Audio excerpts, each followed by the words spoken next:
Marcus Chen never thought pushing his 4-year-old son on a swing could change everything. After losing his wife 2 years ago, the quiet accountant had built a careful life of routines and small moments. But when Hollywood star Elena Vasquez, hiding behind oversized sunglasses and seeking refuge from her crumbling career, notices the gentle way Marcus catches his son's fears and transforms them into laughter, something shifts. Two broken people, one park bench. A connection that threatens to heal them both or destroy the fragile worlds they've built to survive. Before we dive in, make sure to hit subscribe and leave a comment. Where in the world are you watching from? The swing creaked. Marcus Chen pushed his son's small body forward, watching 4-year-old Danny's legs pump uselessly in the air, not quite understanding the rhythm yet. The boy's laughter cut through the October afternoon like something bright and necessary, the kind of sound that made Marcus forget, for just seconds at a time, about the stack of overdue bills waiting on his kitchen counter. "Higher, Daddy." "You sure?" Marcus caught the swing on its return, steadying it. Danny's dark hair stuck up in the back where he'd slept on it wrong, and there was already dirt on his Superman t-shirt. "Remember what happened last time you went too high?" Danny considered this with the gravity of someone who had learned that the world could disappoint you. "I won't get scared this time." "Okay." Marcus gave him another push, gentler than the boy wanted but harder than his own instincts preferred. "Tell me if it's too much." Across the playground, Elena Vasquez sat on a bench with a cold coffee and wished she could disappear entirely. The oversized sunglasses helped, and the baseball cap pulled low, but she still felt exposed, like someone might recognize her, like someone might remember the video. 3 weeks. 3 weeks since the footage of her meltdown outside Craig's restaurant had gone viral. 3 weeks since her publicist stopped returning calls. 3 weeks since she'd left her Malibu house and driven east until she ran out of freeway, ending up in this small Colorado town that felt like the opposite of everything her life had become. She watched the father and son at the swings, and felt something twist in her chest. The man was gentle. You could see it in the way he positioned himself to catch the swing if needed, in how he bent down to retie his son's shoelace without being asked. He was maybe 35, Asian, wearing a faded denim jacket over a gray t-shirt that had seen better days. Not handsome in the way Elena was used, tono-sharp jawline or gym-sculpted shoulders, but there was something solid about him. Reliable. Danny's laugh rang out again as Marcus gave him another push, and Elena found herself leaning forward slightly. When was the last time she'd heard laughter that wasn't performed? That wasn't calculated for effect or timed for cameras? "Daddy, look!" Danny pointed toward the jungle gym, where an older kid was hanging upside down from the monkey bars. "Can I do that?" "Let's work on the swings first," Marcus said. "Then maybe we'll try the slide. But I want to—" "Danny." Marcus's voice was firm but not harsh. "Swings first." The boy's face scrunched up in the way that meant tears were coming. Elena watched Marcus crouch down in front of the swing, bringing himself to his son's eye level. "Hey," Marcus said quietly, "what did we talk about before we came here?" Danny's voice was small. "That I need to listen." "And why do I ask you to listen?" "Because—" Danny wiped his nose with the back of his hand. "Because you want to keep me safe." "That's right." Marcus smoothed down the boy's hair. "I'm not trying to ruin your fun, buddy. I just want to make sure you're ready for the big stuff before we try it, okay?" Danny nodded, and Marcus pushed him again, higher this time. Elena felt something crack open in her chest. She pulled out her phone without thinking, then stopped. For 2 years, her first instinct in any emotional moment had been to document it, to share it, to turn her life into content. The idea of just sitting with this feeling, just experiencing it without broadcasting, it felt foreign and necessary. A text from her sister flashed on the screen. "Mom's asking about Thanksgiving again. Should I tell her you're coming?" Elena turned the phone face down. "Daddy, I think I'm ready to try the monkey bars now." Marcus glanced toward the playground equipment, then back at his son. Danny had only started walking confidently 2 years ago, after the accident that took his mother. The boy had regressed in a lot of waist-body training, sleep, separation anxiety. They'd worked so hard to get back to this place where Danny could ask for things again, could believe the world might give them to him. "Okay." Marcus said. But we start with the low ones. Danny scrambled off the swing and Marcus followed, staying close. Elena watched them walk toward the monkey bars, the man's hand hovering just behind his son's shoulder, not quite touching, but ready. She recognized the gesture. Her father had done the same thing when she was learning to ride a bike, back before he got sick. Before everything changed. Before she became the family's meal ticket at 15 and forgot what it felt like to be protected instead of protecting. Danny reached for the first bar, his small hands barely wrapping around the metal. Marcus moved closer. I got it, Daddy. I know you do. I'm just spotting you. The boy managed 2 bars before his grip failed. Marcus caught him easily, setting him down on the rubber mat. Can I try again? Of course. This time Danny made it 3 bars. Then 4. Marcus cheered each progression like it was an Olympic medal, and Danny's smile grew wider with each attempt. Elena found herself smiling too, a real smile that felt rusty from disuse. Her phone buzzed. Another text, this one from her former assistant.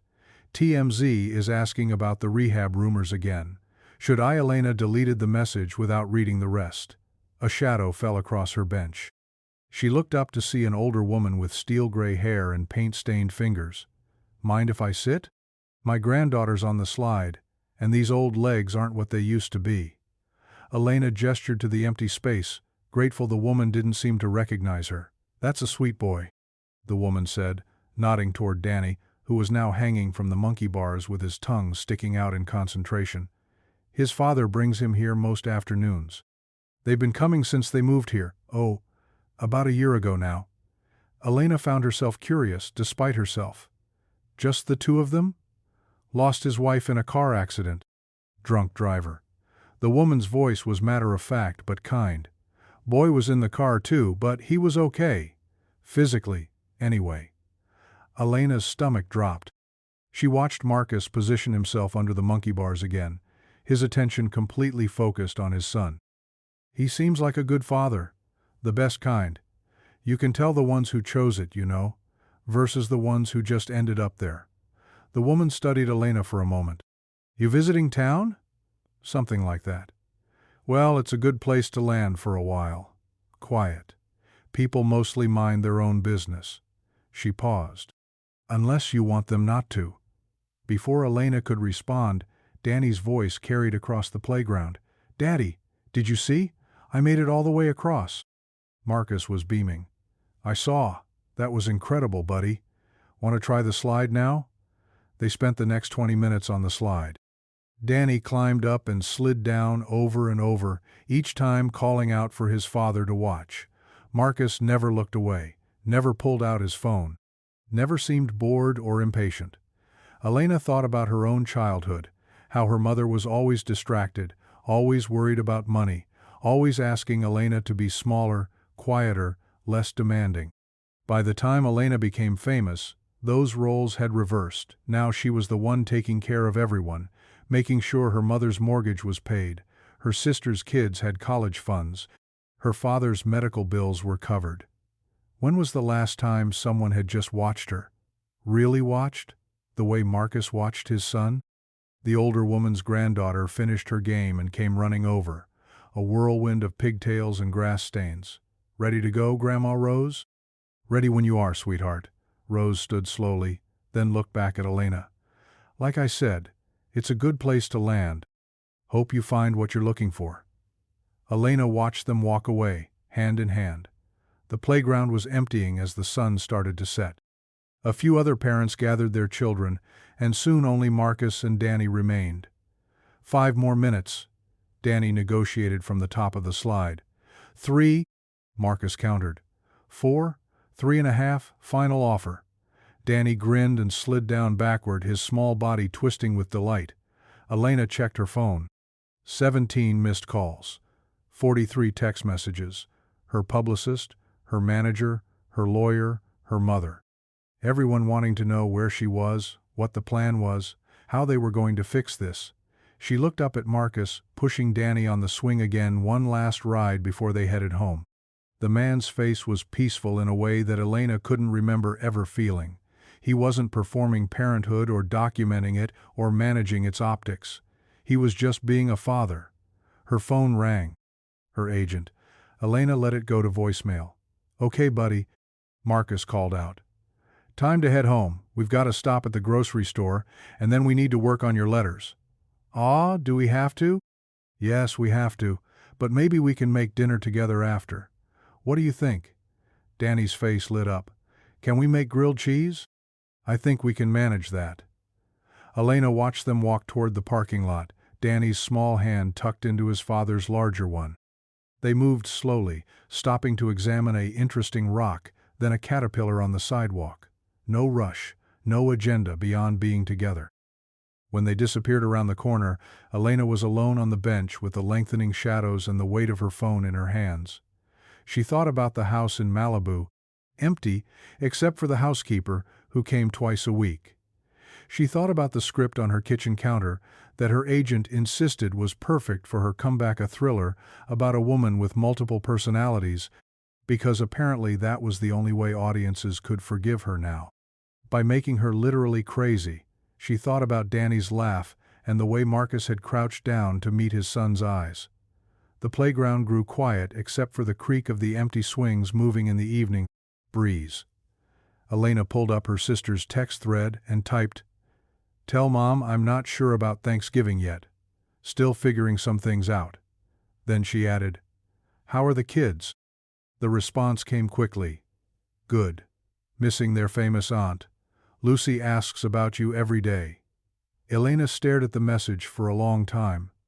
When was the last time she'd seen her niece and nephew? Really seen them? Not just FaceTimed from a hotel room or sent expensive presents from movie sets? "Can I call them tonight? They'd love that." "Lucy has a loose tooth she wants to show you." Elena smiled, tucking her phone away. The air was getting cold, and she'd need to find somewhere to eat dinner soon. The small town probably rolled up its sidewalks early, and she was staying at a bed and breakfast where the owner made it clear that meals were served on schedule. But first, she wanted to sit here a little longer, to remember what it felt like to watch something beautiful without needing to capture it, to feel something real without having to explain it to anyone.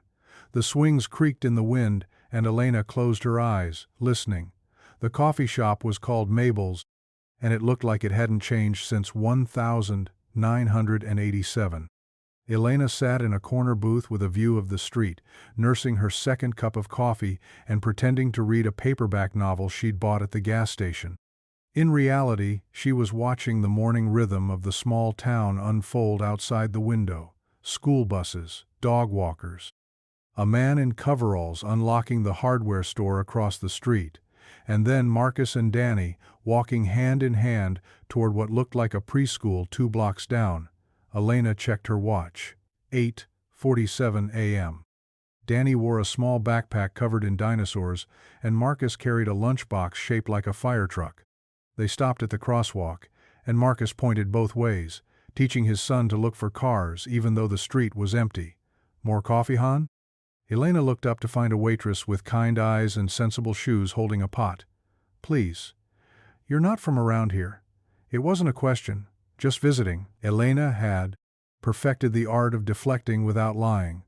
"Well, you picked a good time. Fall's pretty around here, though I guess you probably came from somewhere prettier, looking at those clothes." Elena glanced down at her outfit, designer jeans and a cashmere sweater that cost more than most people made in a week. She'd grabbed them without thinking when she packed, muscle memory from years of being photographed. "Sometimes pretty isn't what you need," Elena said. The waitress studied her face for a moment, and Elena tensed, waiting for recognition. But the woman just nodded. "Ain't that the truth? I'm Mabel, by the way. This is my place." Elena. "Well, Elena, you let me know if you need anything. We don't get many visitors this time of year, so I like to take care of the ones we do get." After Mabel left, Elena pulled out her phone. 7 missed calls from her publicist. She'd fired him yesterday via email, but apparently the message hadn't sunk in. She scrolled through her social media feeds, something she'd sworn off, but couldn't quite quit. The comments on her last post, a generic sunset photo from 3 weeks ago, had devolved into the usual mix of support and cruelty. "We love you, Elena. Don't let the haters win. Maybe lay off the wine next time. LOL. Career over. Should have stayed in rom-coms. Anyone else think she looks different? Surgery much? Elena closed the app and stared out the window again. Marcus was walking back alone now, moving slower without his son's eager pace to match.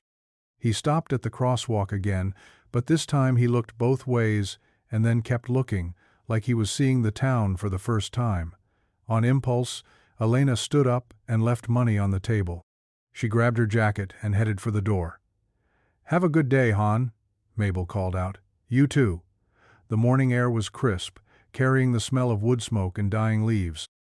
Elena followed at a distance as Marcus walked back toward what she assumed was his house. He turned down a tree-lined street full of modest homes with front porches and basketball hoops in driveways. This was insane. She was essentially stalking a stranger because watching him parent had made her feel something she couldn't name. Marcus stopped in front of a small blue house with white shutters and a garden that looked like it had been tended by someone who cared more about vegetables than aesthetics. He checked the mailbox, then sat down on the front steps and pulled out his phone. Elena ducked behind a large oak tree, feeling ridiculous. She could hear Marcus's voice, professional and measured. "Hi, Mrs. Patterson. It's Marcus Chen. Yes, I know the Peterson audit is due Friday. No, I'll have it done by Wednesday. A work call." Elena peeked around the tree and saw him rubbing his forehead with his free hand. "I understand it's a lot of hours, but I can't come in weekends right now. Danny's still adjusting to the new schedule, and I don't have anyone who can." "I know, I appreciate your patience." Elena's chest tightened. She recognized the tone, the careful balance between professionalism and pleading that came with being financially vulnerable. Marcus ended the call and sat for a moment in the silence. Then he stood, squared his shoulders, and went inside. Elena stood behind the tree for another 5 minutes, feeling like a creep, but unable to leave. This man's life was so different from hers, so grounded in real consequences. If he couldn't work weekends, it probably meant bills didn't get paid. If he lost his job, he and Danny might lose their house. Her phone buzzed. A text from her business manager. "We need to talk about the mortgage on the Malibu house. Call me." Elena stared at the message. Her mortgage was probably more than Marcus made in a year, and she'd stopped thinking about it as anything more than an automatic deduction. She walked back toward downtown, passing the preschool, where Danny was probably finger painting or learning about the letter B or whatever 4-year-olds did. The normalcy of it felt exotic to Elena, who had been tutored on movie sets and graduated high school via correspondence courses. Her phone rang. Her sister. "Hey," Elena answered. "Oh my God, you answered. Are you okay? Mom's freaking out because she saw something online about you being in rehab, and I told her that was ridiculous. But then you disappeared, and nobody knows where you are." "I'm fine, Jen. I'm just taking some time." "Time for what?" "Elena, you can't just vanish. People are worried." Elena stopped walking. "What people?" Silence on the other end. "Jen? Okay, fine. Mostly Mom. And me. And the kids ask about you constantly, and I don't know what to tell them when their aunt just disappears off the face of the earth." "I didn't disappear. I'm right here." "Where is here?" Elena looked around at the small-town Main Street, the American flags hanging from streetlights, the window displays advertising pumpkins and apple cider. "Colorado. A little town called Cedar Falls." "Colorado? Elena, what the hell?" "I needed to get away from everything. From all of it. From your career, from your family." The accusation stung because it was partly true, but it was also more complicated than that. "Do you remember," Elena said slowly, "when we were kids and Dad would take us to the park on Sundays? Before he got sick?" "Yeah. Why?" "Do you remember how he used to push us on the swings? How he never seemed bored or distracted?" "Elena, what does this have to do with anything?" I've been thinking about what it feels like to be taken care of. Really taken care of, not just managed." Jen's voice softened. "Are you okay? Really okay?" Elena sat down on a bench outside the hardware store. "I don't know. I think maybe I haven't been okay for a long time, and I'm just now noticing. Do you want me to come out there? I could get a sitter for the weekend. No, thank you, but no. I need to figure some things out on my own first. They talked for a few more minutes, Jen extracting promises that Elena would call more often and come home for Thanksgiving. When Elena hung up, she felt both more connected to her family and more alone than before. She walked past the grocery store, where Marcus had mentioned stopping yesterday. Through the windows, she could see employees stocking shelves and customers pushing carts through narrow aisles. Normal people doing normal things. At 3:15, Elena found herself back at the playground. She told herself it was because she'd liked the piece of it yesterday, the way the afternoon light filtered through the trees. But really, she was hoping to see Marcus and Danny again. She wasn't disappointed. They arrived at 3:30, Danny running ahead to claim the same swing from yesterday. Marcus followed more slowly, carrying what looked like a juice box and a small bag of crackers. Elena sat on the same bench, wearing different sunglasses and a baseball cap she'd bought at the gas station. Her disguise felt thin, but Marcus didn't seem to notice her at all. "Daddy, can we practice the monkey bars again?" "Sure thing, buddy. But let's have your snack first." They sat on the grass near the playground equipment, Danny chattering about his day at school, while Marcus listened with complete attention. And then Mrs. Tanner Garcia said I was really good at cutting with scissors, and I made a pumpkin, and it has a happy face, see? Danny pulled a construction paper pumpkin from his backpack, slightly crumpled but clearly treasured. "That's fantastic," Marcus said, examining the artwork seriously. "Should we put it on the refrigerator when we get home?" "Yeah, right next to my other one." Elena watched this exchange and felt something shift inside her chest. When was the last time someone had looked at her work, her real work, not just her public image, with that kind of genuine interest? Her phone buzzed. A Google alert for her name. She'd been trying to wean herself off them, but old habits died hard. The headline made her stomach drop. Elena Vasquez secret rehab stay. Inside sources reveal all. She clicked on the article before she could stop herself. Sources close to the troubled actress report that Vasquez has been struggling with substance abuse for months, culminating in her public breakdown outside Craig's restaurant 3 weeks ago. The source, who requested anonymity, claims Vasquez has been spiraling since her last film flopped at the box office. Elena's hands were shaking. Every word was a lie, but it was written with enough authority that people would believe it. They always did. She looked up to see Danny successfully crossing the monkey bars for the second time, his face glowing with pride. Marcus cheered like his son had just won an Olympic medal. The contrast between the ugliness on her phone screen and the simple joy happening 20 feet away was almost too much to bear. Elena stood abruptly, intending to leave, but her movement caught Danny's attention. "Daddy," he said, pointing toward her bench. "That lady's crying." Elena quickly wiped her face, but it was too late. Marcus had turned to look at her, and even from a distance, she could see the concern in his expression. He said something to Danny, who nodded and went back to playing. Then Marcus walked over to her bench. "Are you okay?" Elena looked up at him, this kind stranger who had no idea who she was, and felt something break open inside her. "I'm sorry," she managed. "I didn't mean to. I'll go." "You don't have to go. Are you hurt? Do you need help?" His voice was gentle, the same tone he'd used with Danny when the boy was scared of going too high on the swing. "I'm fine. Just bad news." She gestured vaguely at her phone. Marcus glanced back at Danny, who was now hanging upside down from the monkey bars with his tongue sticking out, then sat down on the far end of the bench. "Sometimes this park is the only place that makes sense to me," he said quietly. "If you need somewhere to sit with bad news, it's a good choice." Elena looked at him through her tears. "Your son is lucky to have you. I'm the lucky one." Marcus watched Danny attempt a particularly ambitious dismount from the monkey bars. "He's taught me more about being brave than I ever taught him." "How do you do it? Make it look so easy?" Marcus was quiet for a moment. "It's not easy, but it's simple, if that makes sense. He needs me to show up. So I show up." Elena thought about all the times in her life when people had needed her to show up for interviews, for photo shoots, for family dinners, for charity events. She'd shown up to all of it, but she couldn't remember the last time she'd shown up for herself. "Daddy," Danny called out, "come see what I can do." Marcus smiled. "That's my cue." He paused. "I hope whatever your bad news is, it gets better." Elena watched him walk back to his son, and for the first time in weeks, she felt like maybe it could. The grocery store was smaller than Elena expected, with narrow aisles and handwritten price tags that looked like they'd been there since the Clinton administration. She pushed a cart through the produce section, picking up apples and trying to remember the last time she'd bought her own food.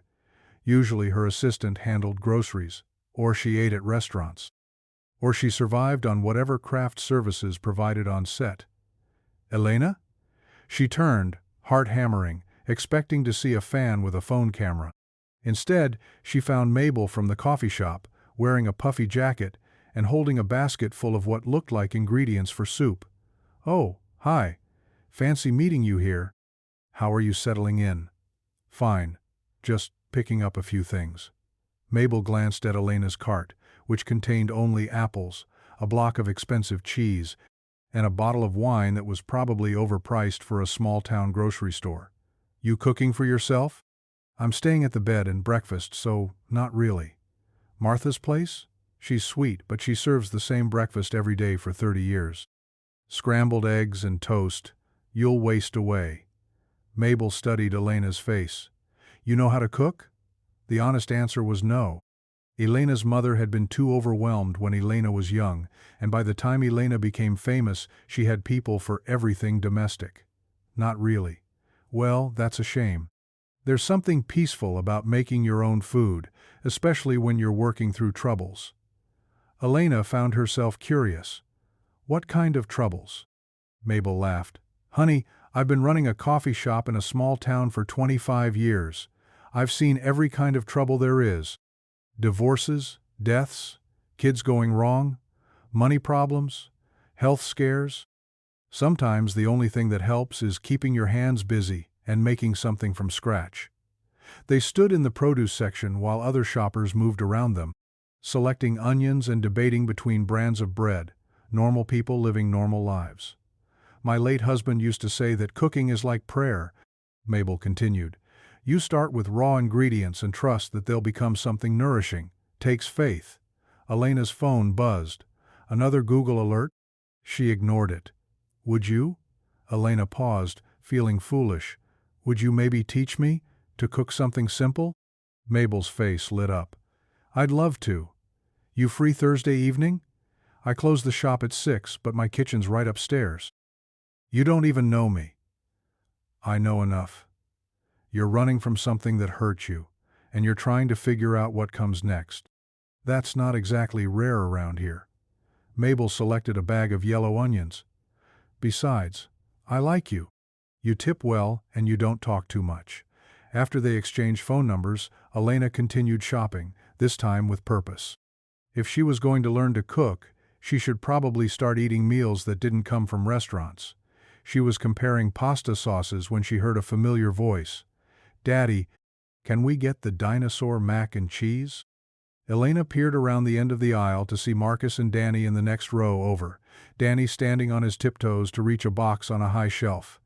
"Let's see what else they have," Marcus said patiently. "Remember what we talked about? Looking at all our options? But I like dinosaurs." "I know you do.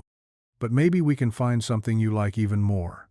Elena found herself smiling as she listened to Marcus guide his son through the decision-making process. Everything was a teaching moment, but never in a way that felt heavy-handed. She moved closer, pretending to examine breakfast cereals while eavesdropping. "What about this one?" Marcus held up a box with cartoon characters. "It has letters and numbers. Do they taste good?" "I don't know. Should we try them and find out?" Danny considered this seriously. "What if they taste yucky?" "Then we'll eat them anyway and pretend they're delicious," Marcus said with a straight face. Danny giggled. "Daddy, that's silly." "Or," Marcus continued, "we could save the box and use it for a craft project. And we'll have learned something new." "Like what kind of craft?" "We could cut out the letters and spell words." Or we could make a robot. Danny's eyes widened. A robot? Really? Really. Elena watched Danny's face transform from skepticism to excitement, and she felt that familiar twist in her chest. Marcus had turned a potential disappointment into an adventure. Her phone rang. Her mother. Elena stepped away from the cereal aisle and answered, "Elena? Thank God. I've been so worried." "Hi, Mom. I'm okay. Are you? Because I've been reading things online, and some of them are very concerning." Elena closed her eyes. "What things?" "About rehab. About you having a breakdown. About your career being over." Her mother's voice was tight with anxiety. "Tell me none of it's true." Elena looked around the grocery store, the normal people buying normal food for normal dinner sand, felt the weight of her mother's expectations pressing down on her. "The rehab thing isn't true. I'm not in rehab." "But the rest of it?" Elena was quiet for too long. "Oh, honey." Her mother's voice softened. "What happened?" I couldn't do it anymore, Mom. The pretending, the performing, the constant feeling like I'm one mistake away from losing everything." "But you love acting." "Did she?" Elena tried to remember the last time she'd felt genuine excitement about a role. The last time she'd lost herself in a character instead of just hitting her marks and delivering her lines. "I love the idea of acting, but I don't think I love what it's become. What I've become." "Elena, you're just tired. You've been working so hard for so long. Maybe you need a vacation, not whatever this is." Over the store's sound system, Elena could hear Danny's laughter from the next aisle. "I have to go, Mom. I'll call you later." "Elena, I love you, but I need some time to figure things out."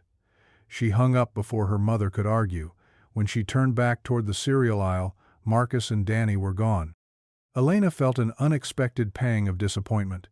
She finished her shopping quickly and headed back to the bed and breakfast, where Martha had left a plate of cookies and a note saying she'd gone to visit her sister for the evening. Elena sat in the small parlor with her groceries still in bags and tried to imagine what her life would look like if she never went back to Los Angeles. The thought was both terrifying and liberating. Her phone buzzed with a text from her former publicist.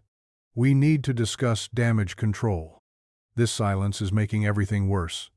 Elena deleted the message without responding. Another text, this one from her agent. "Sandra Bullock's people called. They want to know if you're interested in a supporting role." It's not the lead, but it's a good script, and Elena deleted that one too. Then she opened her laptop and did something she hadn't done in years. She wrote. Not a social media post or a statement to the press, but actual writing.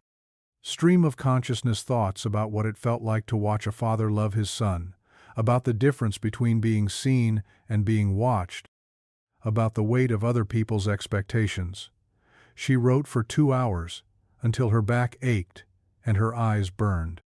When she finally stopped, she had 5 pages of single-spaced text that probably made no sense to anyone but her, but it was hers. Her thoughts, her words, her truth. For the first time in months, Elena felt like herself. Thursday evening arrived gray and drizzle soft. Elena climbed the narrow stairs behind Mabel's coffee shop, carrying a bottle of wine and feeling nervous in a way she hadn't experienced since her first audition. Mabel's apartment was small and cluttered with the kind of comfortable mess that came from actually living somewhere. Books stacked on every surface, plants crowding the windows, photos of people Elena didn't recognize but who all looked happy. Come in, don't mind the chaos. I'm not much for housekeeping." The kitchen was tiny but efficient, with herbs growing on the windowsill and copper pots hanging from hooks on the wall. "We're making soup," Mabel announced. Potato leek. Simple but satisfying. For the next 2 hours, Elena learned to peel potatoes without cutting herself, to chop leeks properly, to build flavors layer by layer. Mabel was a patient teacher, showing rather than telling, letting Elena make small mistakes and figure out how to fix them. "Cooking's like life," Mabel said as they watched the soup simmer. "You can follow the recipe exactly, but every batch turns out a little different. That's not failure, that's personality." They ate their soup with crusty bread and the wine Elena had brought, sitting at Mabel's small kitchen table while rain pattered against the windows. "So what's your story?" Mabel asked eventually. "And don't say you're just visiting. People don't run away to small towns in Colorado just for the scenery."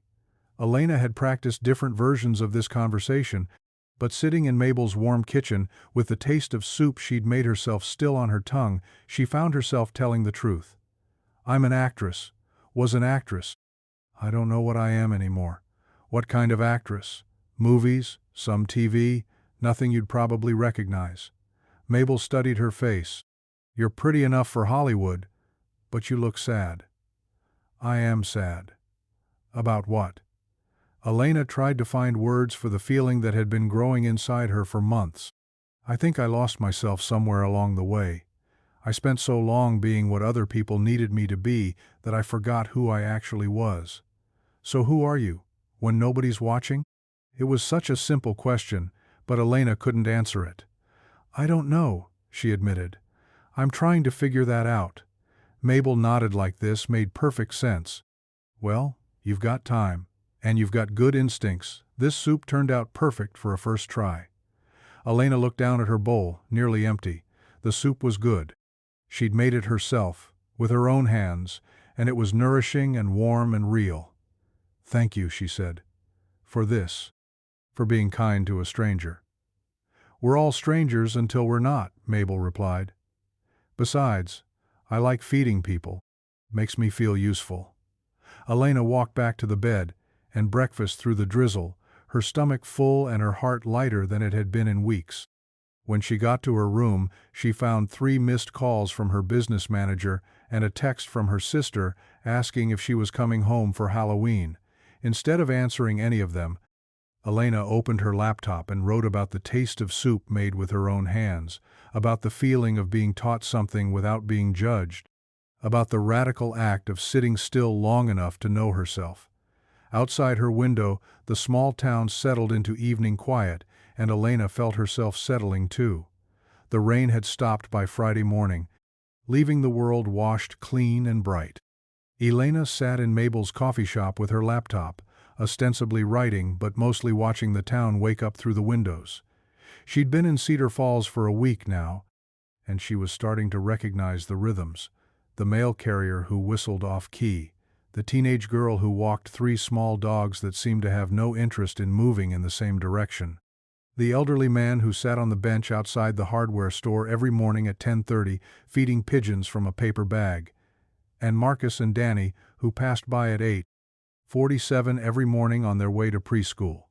Today Danny was wearing a Costumia dinosaur suit that was slightly too big for him, with a tail that dragged on the sidewalk. Elena smiled, remembering it was Halloween. Her phone buzzed.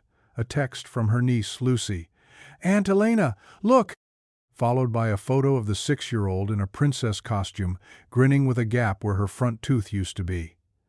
Elena's heart squeezed. She texted back, "You look beautiful, princess. Save me some candy. Are you coming home soon? Mommy says you're on vacation, but it's been forever."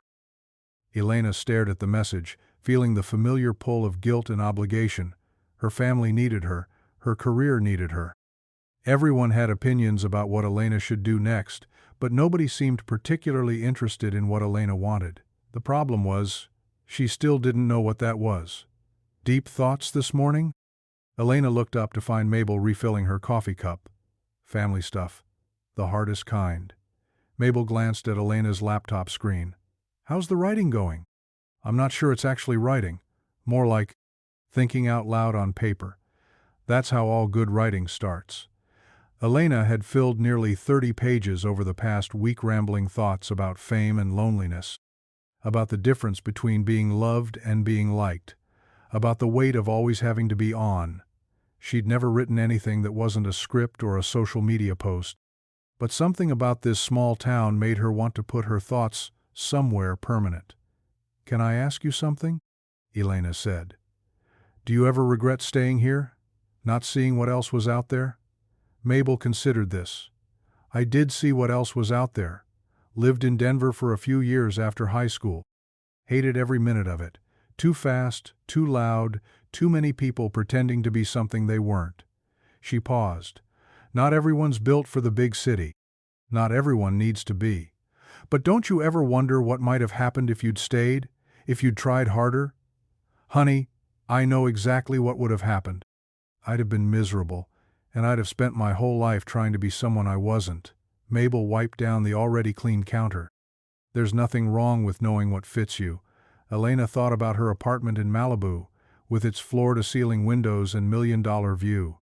She'd bought it because her manager said it was important for her image, but she'd never felt at home there. Too much space, too much echo, too much pressure to live up to the address. At 3:30, Elena found herself at the playground again. She'd stopped pretending it was coincidental. Marcus and Danny came here every afternoon, and watching them had become the anchor of her day. Today, Danny was still in his dinosaur costume, though the headpiece had been abandoned in favor of better visibility on the monkey bars.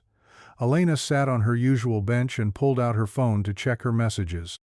17 missed calls, 43 text messages, 3 emails marked urgent from her lawyer. She was about to close the phone when she saw a new text from a number she didn't recognize. This is Sandra Bullock's assistant. Ms. Bullock would like to speak with you about a project. Please call at your earliest convenience. Elena stared at the message.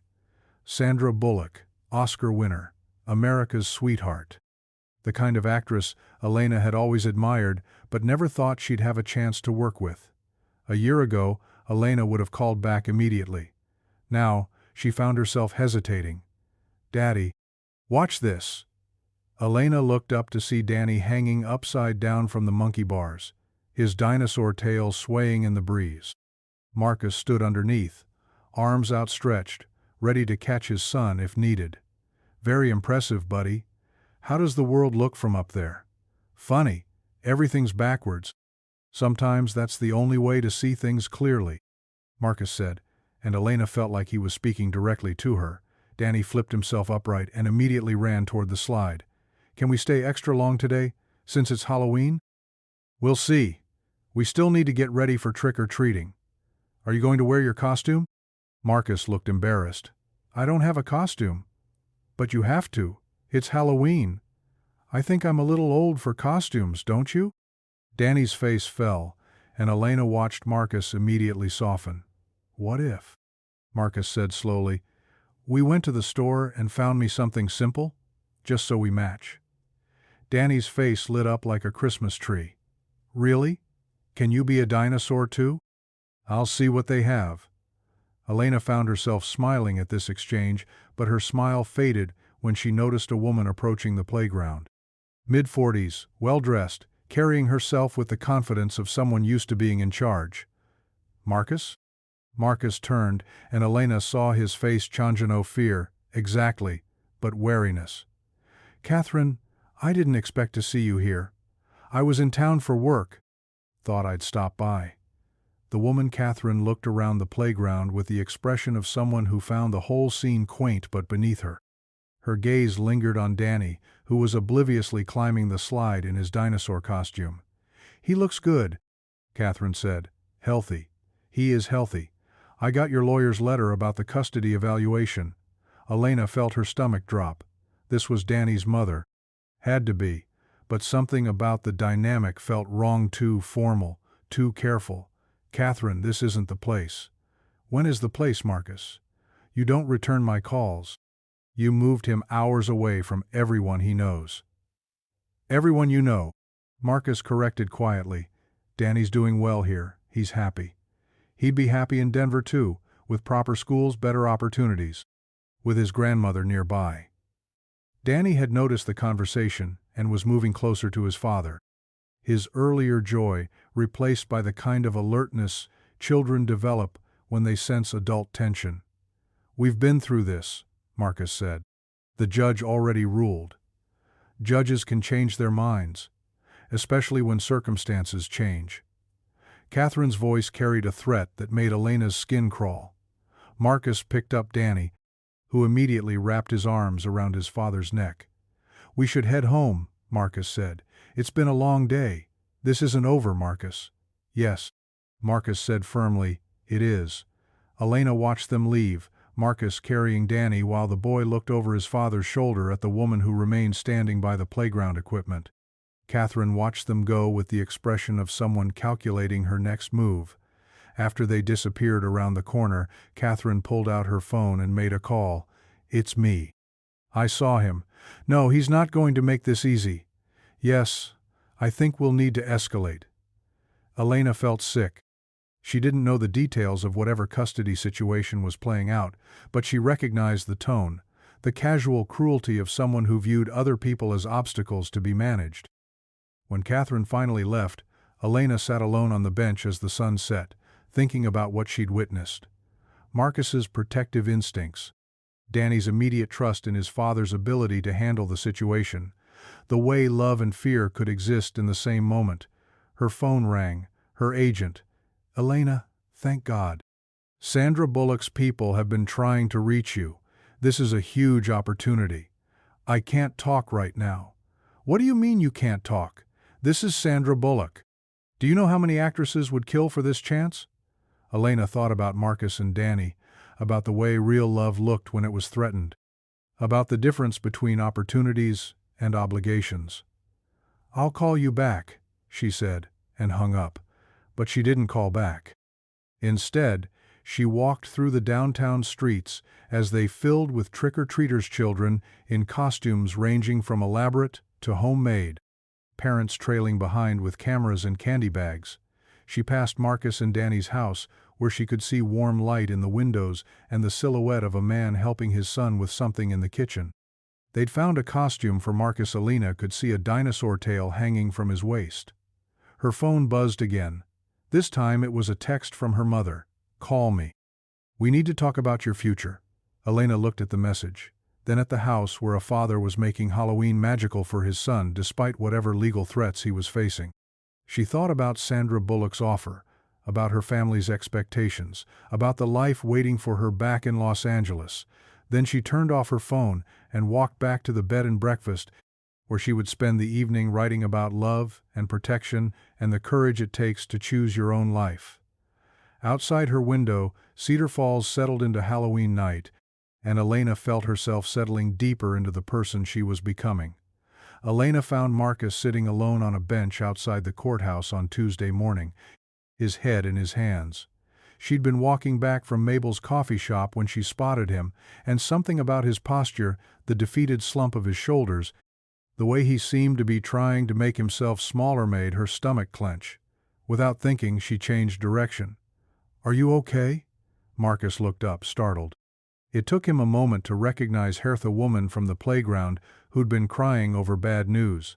"Oh, hi." He wiped his face quickly. "I'm fine. Just legal stuff." Elena sat down on the other end of the bench, leaving space between them.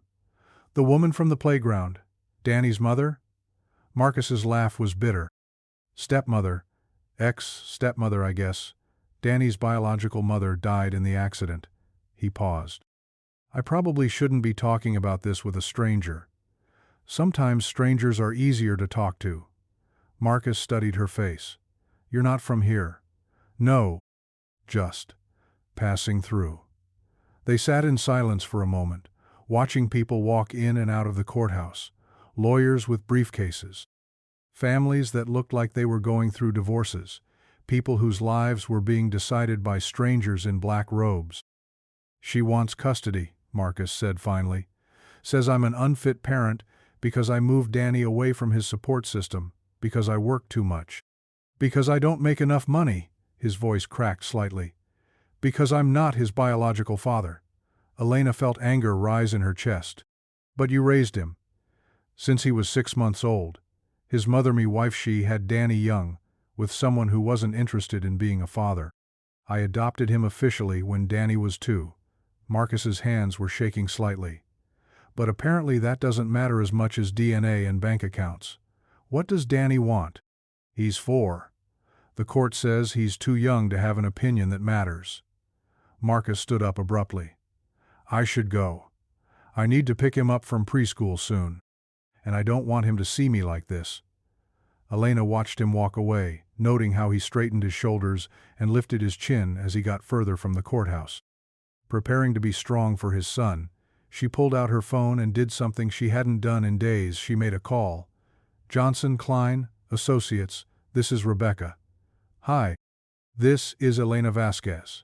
I need to speak to David about a legal matter." "Ms. Vasquez, we haven't heard from you in months. How are you?" "I'm fine. Is David available?" David Klein had been Elena's lawyer for 5 years, handling everything from contract negotiations to the occasional stalker incident. He was expensive, but he was also very good at his job. "Elena, where the hell have you been? I've been getting calls from reporters asking if you're in rehab." "I'm not in rehab." "David, I need you to help someone. A custody case. The other side has money and connections, and my friend doesn't." "Your friend?" Elena hesitated. Marcus wasn't exactly her friend.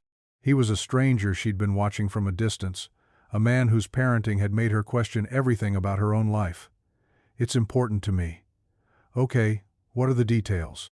Elena told him what she knew, which wasn't much. David listened without interrupting, occasionally asking clarifying questions. "Sounds like a pretty standard custody dispute," he said when she finished. "Biological relative versus adoptive parent, money versus love. These cases can go either way, depending on the judge. So you'll help?" "Elena, I charge $800 an hour. If your friend could afford me, he probably wouldn't need me. I'll pay." "You'll what?" "I'll pay. Whatever it costs. Just help him keep his son." David was quiet for a long moment. "Elena, what's going on? This isn't like you." Elena thought about how to explain it, how watching Marcus love Danny had cracked something open inside her. How seeing real love threatened had made her realize how much of her life was built on things that didn't actually matter. "I'm trying to figure out what's important," she said finally. "This feels important." "Okay, I'll need to speak with your friend directly, get all the details. Can you set up a meeting?" "I'll try." After she hung up, Elena sat outside the courthouse for another hour. People, watching and thinking, about power and powerlessness. About the things money could buy and the things it couldn't. About the strange way strangers could sometimes save each other. Her phone buzzed with a text from Sandra Bullock's assistant. "Ms. Bullock would still like to connect. The offer expires Friday." Elena stared at the message. A week ago, this would have been the most important text she'd ever received. Now it felt like noise. She found Marcus and Danny at the playground that afternoon, but something was different. Danny was quieter than usual, staying close to his father instead of running immediately to the monkey bars. "Hey, buddy," Marcus was saying. "What's wrong?" Jessica at school said her mommy told her that some people try to take kids away from their daddies. Elena's heart broke. Small towns. Everyone knew everyone's business. Marcus crouched down to Danny's eye level, the same gesture Elena had seen him make dozens of times. "Danny, look at me. Nobody is going to take you away from me. Do you understand? But what if they try? Then I'll fight to keep you, as hard as I can, for as long as it takes. Promise?" "I promise." Danny seemed satisfied by this and finally ran toward the swings. Marcus followed, but Elena could see the weight he was carrying. She waited until Danny was absorbed in his play, then approached Marcus. "I know this is going to sound strange," she said, "but I might be able to help." Marcus looked confused. "Help how?" "I have a lawyer, a very good lawyer. He specializes in family law, and he's never lost a custody case." "I can't afford—" "You don't need to. I'll pay." Marcus stared at her. "You don't even know me. Why would you do that?" Elena struggled to find words that didn't sound crazy. How could she explain that watching him parent had taught her something essential about love? That helping him felt like the first meaningful thing she'd done in years? "Because what you're doing matters," she said finally. "The way you love Danny, the way you show up for him every day, that's not something money should be able to take away." "I don't understand. Who are you?" Elena took a breath. "My name is Elena Vasquez. I'm an actress. Was an actress. I'm taking some time away from all that." Marcus's eyes widened slightly. Elena Vasquez. I know that name. Probably for all the wrong reasons lately. No, my wife loved your movies, the romantic comedies. She always said you seemed like someone she'd want to be friends with. Elena felt tears prick her eyes. She sounds like she was wonderful. She was. She would have liked you. They stood in comfortable silence, watching Danny conquer the monkey bars with increasing confidence. I can't let you pay for a lawyer, Marcus said finally. Why not? Because I don't know what you want in return. In my experience, people don't give away expensive help without expecting something back. Elena understood his wariness. In her world, every gift came with strings attached. I don't want anything, she said. Except, maybe you could let me keep watching you be a good father. It's been teaching me things I didn't know I needed to learn. Marcus looked at her for a long moment. What kinds of things? How to show up, how to be present, how to love someone without trying to manage them. Elena paused. I've spent my whole career being told what to feel and when to feel it. Watching you with Danny. It's the first real thing I've seen in a long time. Daddy, Danny called from the top of the slide. Watch me go backwards. I'm watching, Marcus called back, then turned to Elena. If you're serious about the lawyer, I'm serious. Then thank you. I don't know how to repay something like that. You don't need to repay it.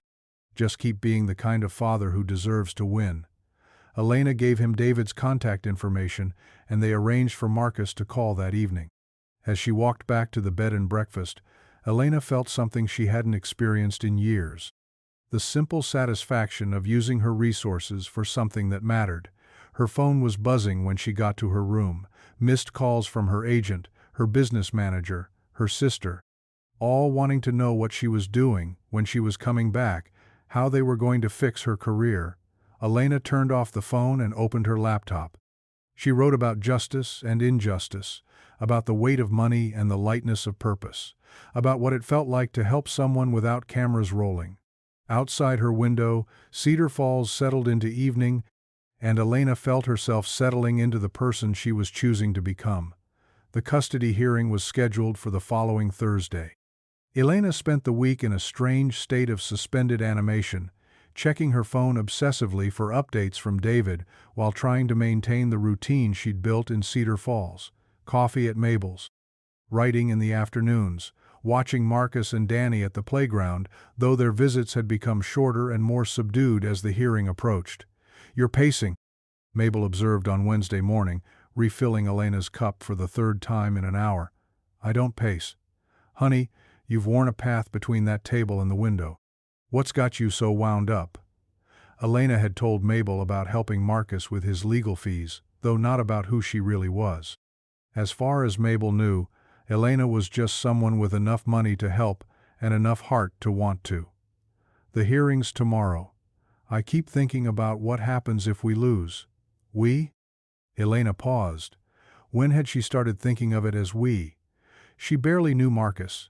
She'd never even had a real conversation with Danny. But somehow their fight had become her fight. I can't stand the thought of that little boy being taken away from the only parent he's ever really known. Mabel studied her face. You know, in all the years I've been running this place, I've learned to spot people who are running from something versus people who are running towards something. When you first came in here, you were definitely running from. But lately? Lately what? Lately, you look like someone who's found what she was looking for. Elena's phone buzzed. A text from David. All set for tomorrow. Marcus is a good client. Prepared, honest, clearly devoted to his son. Catherine's lawyer is expensive but overconfident. I like our chances. Elena showed Mabel the message. That's good news, isn't it? I hope so. Elena spent the rest of the day trying to distract herself. She walked through downtown, noting how familiar it had become, the way the hardware store owner always waved, how the teenagers gathered outside the ice cream shop that had closed for the season, the comfortable rhythm of people who knew each other and looked out for each other. Her phone rang. Her sister.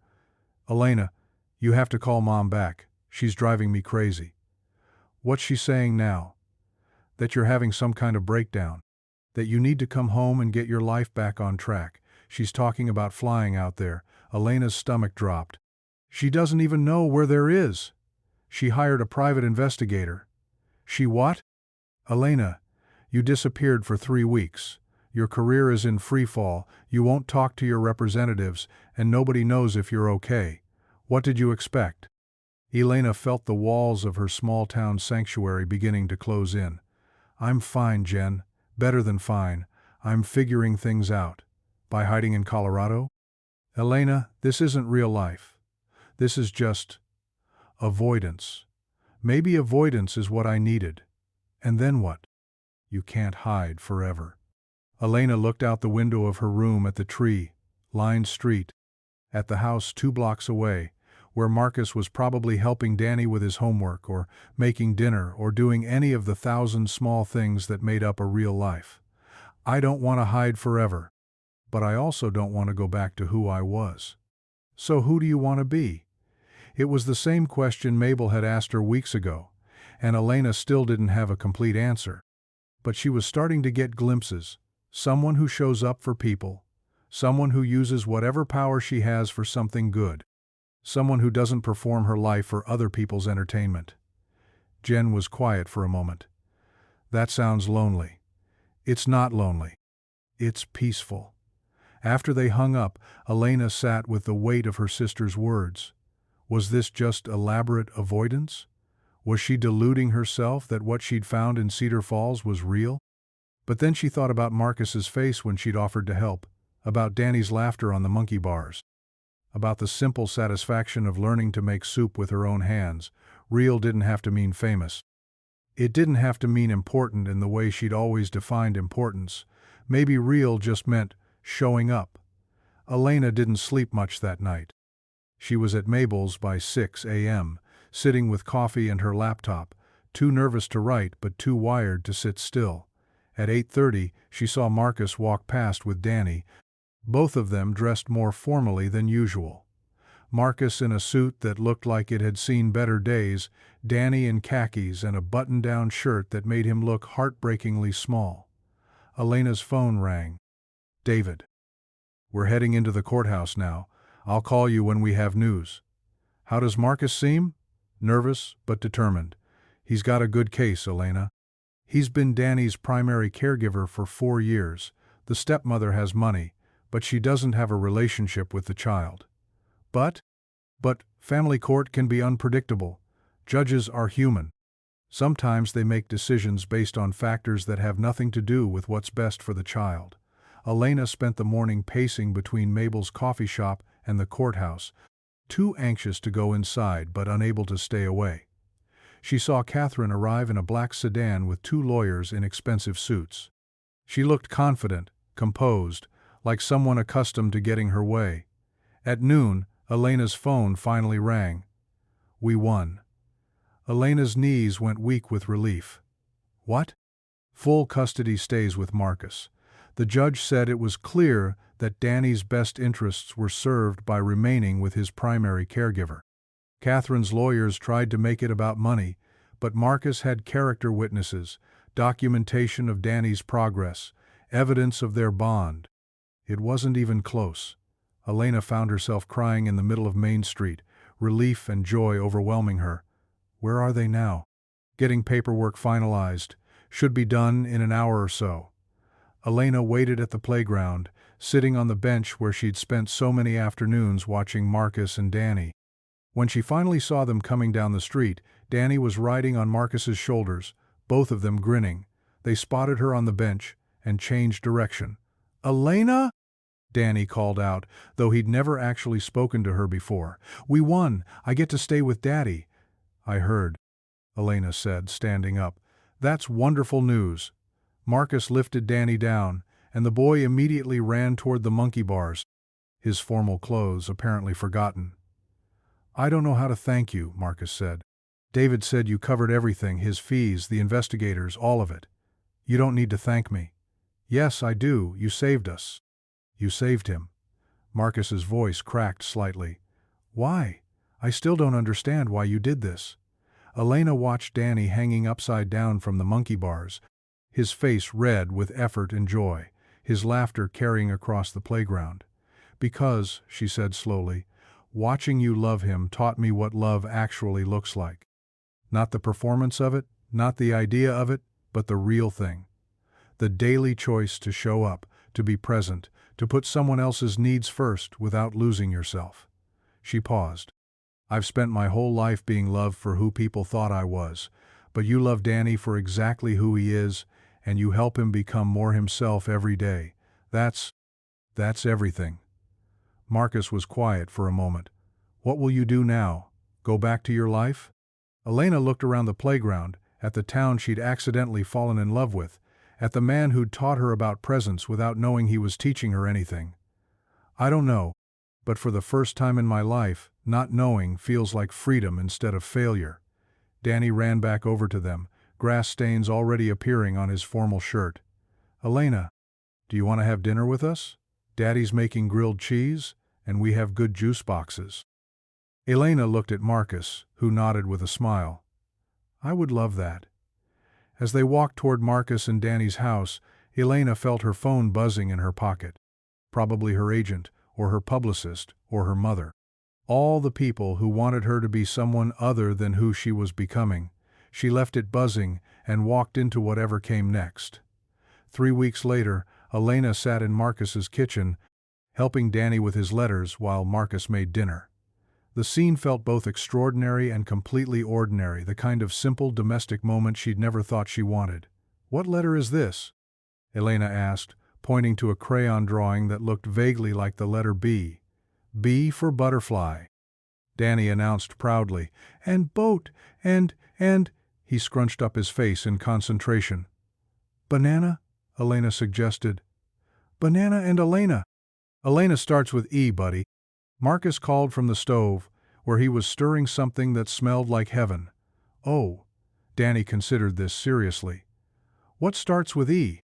"Elephant, egg, envelope." Elena smiled. "Extraordinary. What's that mean?" "It means special. Really special." Danny went back to his coloring with the intense focus that only 4-year-olds could manage. Elena watched him work, marveling at how comfortable this felt. She'd never been around children, much her career had made that impossible, but Danny had somehow become one of her favorite people. "You're good with him," Marcus said quietly, sliding a grilled cheese sandwich in front of her. "He's easy to be good with." It was true, Danny had accepted Elena's presence in their lives with the straightforward logic of childhood. She was nice to him, she showed up when she said she would, and she was willing to play endless games of animal charades. Therefore, she belonged. Adults, Elena had learned, were much more complicated about belonging. Her phone, which she'd started leaving in the other room during dinner, rang persistently from the living room. "Aren't you going to answer that?" Marcus asked. "It's probably my agent, or my mother, or someone else who wants me to be somewhere I'm not. They must be worried." Elena had been putting off the inevitable reckoning with her old life for weeks now. Her business manager had finally tracked down her location and had been sending increasingly frantic emails about contracts and obligations. Her mother had booked a flight to Denver. Her agent had officially dropped her, citing irreconcilable professional differences.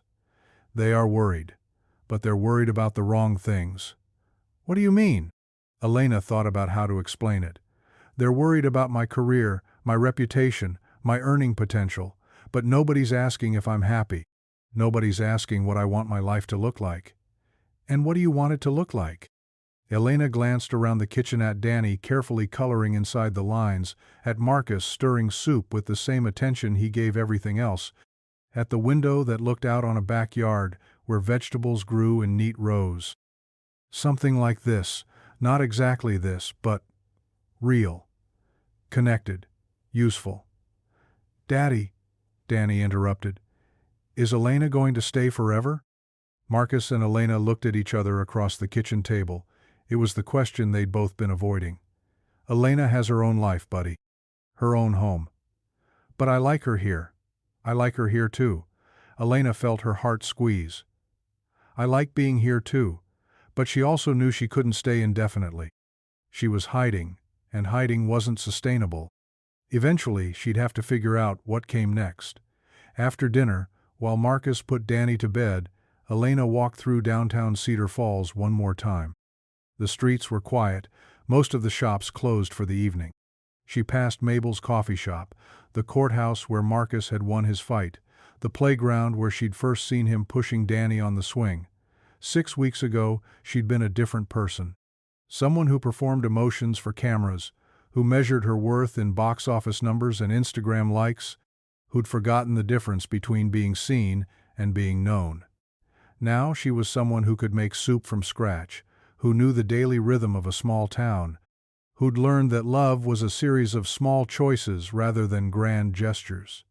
But she was also someone with responsibilities, with family who needed her, with a life she'd abandoned rather than fixed. Her phone rang. This time, she answered. "Elena?" Her sister's voice was tight with worry. "Thank God. Mom's plane lands tomorrow. She's coming to get you." "Jen, she thinks you're having a breakdown.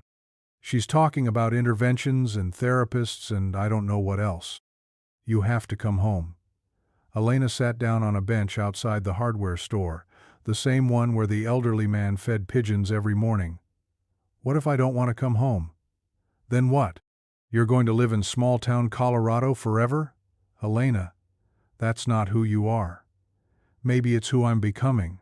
You're an actress. That's what you do, that's who you are. You can't just throw that away." Elena thought about the scripts piled on her kitchen counter in Malibu, the roles that required her to be beautiful and damaged in carefully calculated ways.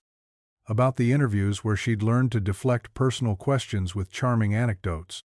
About the life that looked perfect from the outside, but felt hollow at its center.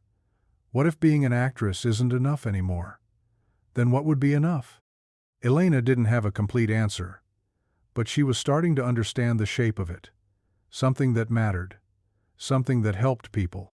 Something that let her be fully herself, instead of a carefully managed version of herself. "I don't know yet, but I know it's not what I was doing before." They talked for another 20 minutes.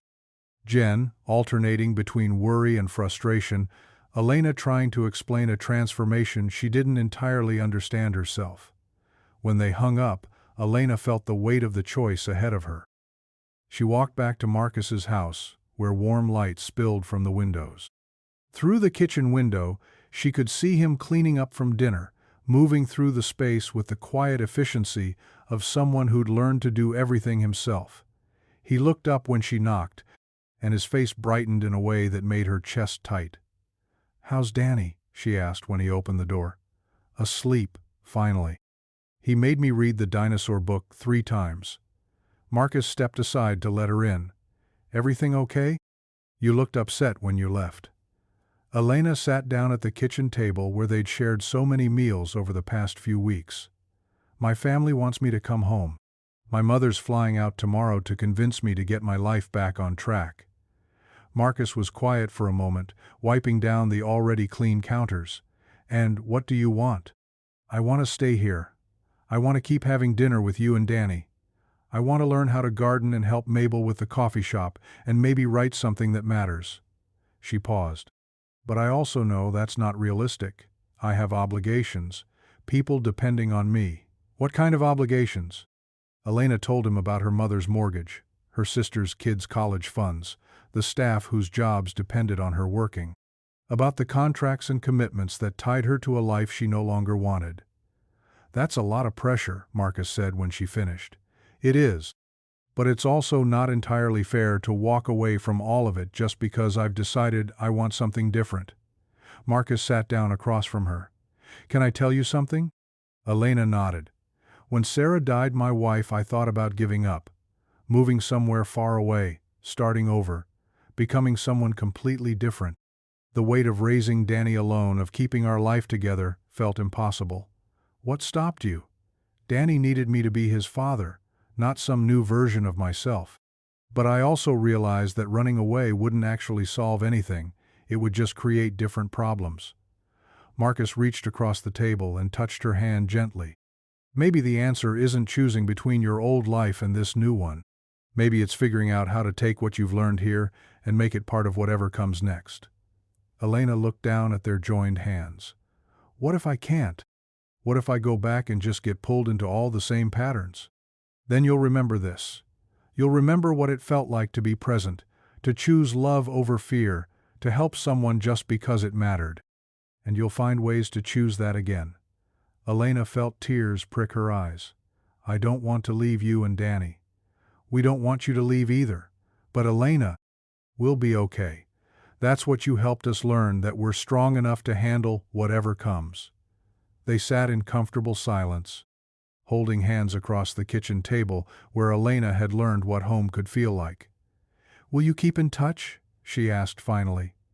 If you want us to. I want you to. Marcus smiled. Then we will. Elena's mother arrived the next afternoon like a force of nature designer luggage, perfect hair, and 20 years of worry compressed into righteous maternal fury. Elena Marie Vasquez, what in God's name do you think you're doing? They met at Mabel's coffee shop, which suddenly felt too small for the energy Elena's mother brought with her. Hi, Mom. Don't hi, Mom, me. Do you have any idea what you've put us through? Disappearing for 6 weeks, not returning calls, letting your career go to hell? Mabel, bless her, appeared with coffee and a pointed look that suggested Elena's mother might want to lower her voice. Mom, I'm fine. Better than fine. You're living in a bed and breakfast in the middle of nowhere. Your agent dropped you. The studio's threatening to sue over that action movie you walked away from. How is any of that fine? Elena looked at her. Mother really looked at her. Carmen Vasquez was 62 years old, but she'd been maintaining the appearance of 45 for so long that she'd almost convinced herself it was true. She'd built her entire identity around being the mother of a famous actress, and Elena's disappearance threatened that identity. Mom, when's the last time you asked me if I was happy? Happy? Elena, you're a movie star. You have everything anyone could want. Do I? Or do I have everything you wanted for me? Carmen's face tightened. I wanted you to have opportunities I never had. I wanted you to be successful, independent, set for life. And I am grateful for that. But I'm also 32 years old, and I need to figure out what I want my life to look like going forward. Your life looks like being a successful actress. That's what you worked for. That's what we all sacrificed for. There it was, the guilt that had driven Elena for so many years. Her family's sacrifices, her mother's dreams, the weight of other people's expectations. What if I told you I could be successful and happy in a different way? Like how? Elena thought about the screenplay she'd been writing, inspired by her time in Cedar Falls. About the production company she'd been researching, focused on telling stories about real people and real communities. About the foundation she wanted to start for single parents facing custody battles, like using my platform for something that matters, like making movies that help people instead of just entertaining them. Like being someone who shows up for the people in her life instead of just managing her image. Carmen was quiet for a long moment, stirring her coffee with unnecessary intensity. Your father wanted to be a musician, she said finally. Did you know that? Before he got sick? Before everything got so hard? He had dreams too. Elena's heart squeezed. Mom, I'm not saying you can't follow your dreams. I'm saying dreams don't pay for medical bills or mortgages or college tuition. But what if they could? What if I could find a way to do work that mattered and still take care of everyone? Carmen looked at her daughter for a long moment. You really think you can do that?